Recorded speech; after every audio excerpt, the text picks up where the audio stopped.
May mga salitang kayang magpagali, pero may mga salitang kayang sumira. Sa mundong madalas humusga sa hitsura, sa kakayahan o sa pagkakaiba, madalas nakakalimutan nating lahat na ang tunay na lakas ay hindi nasusukat sa katawan, kundi sa tibay ng puso. Ako si Mr. Brave at welcome po sa ating podcast na pinamagatang Hindi Ako Kahinaan. Dito, pagbibigyan natin ng boses ang mga persons with disability, ang kanilang mga laban sa sakit at pag-asa.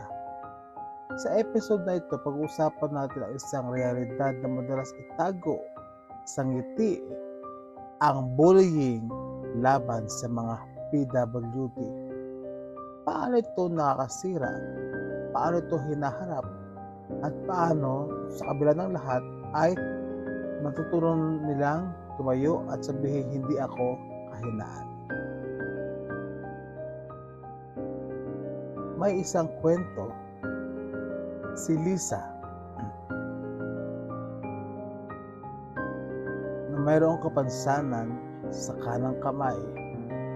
Isa siyang matalino, mahusay sa trabaho, laging masigla.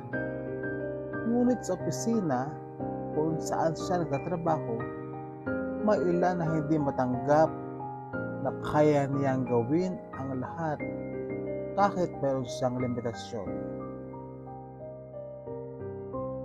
Madalas lagi niyang napapakinggan o sinasabi ng kanyang mga kasamahan sa trabaho na huwag mo na yan gawin, di mo yan kaya.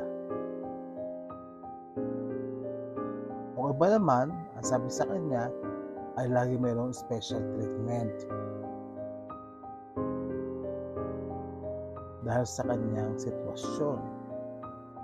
Hindi nila alam sa bawat biro, sa bawat pangungutya, unti-unting nawawala ang tiwala ni Lisa sa kanyang sarili.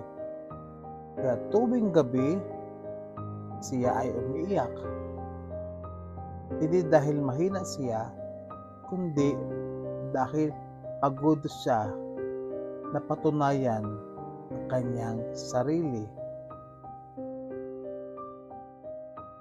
Maraming katulad ni Lisa sa mga opisina, paaralan, at sa komunidad, o maaari ikaw mismo ay katulad ni Lisa, na tahimik lang silang nagtitiis, pero sa loob nito ay may sugat na hindi basta nakikita. Ang bullying ay hindi lang pisikal na pananakit. Ito ay ang paulit-ulit na pagturing na parang wala kang halaga. Kung isa ka sa mga PWD na nakaranas ng pangungutya, pakinggan mo ito, kaibigan. Hindi mo kailangan humingi ng tawad dahil kung sino ka. Ang iyong kakayahan ay hindi nasusukat ng iyong kapansanan. At ang iyong dignidad ay hindi kailanman pwedeng apakan ng iba. May mga taong hindi nakikita ang iyong halaga. May Diyos at may mga taong handang lumaban para sa iyo. Mayroon tayong mga batas na nagpoprotekta sa mga PWD tulad ng RA 7277, at may mga grupo na handang tumulong kung kailangan mo ng boses, at lalong higit sa lahat may mga kapamilya na handang tumulong, sumuporta sa iyo. Para man sa lahat na nakikinig na hindi PWD, bago mo pagtawanan ang iba, bago mo maliitin ang kakayahan ng isang may kapansanan, isipin mo kung gaano katapang siyang pumapasok, gumigising araw-araw, kahit mayroong pinagdadaanan sa pisikal.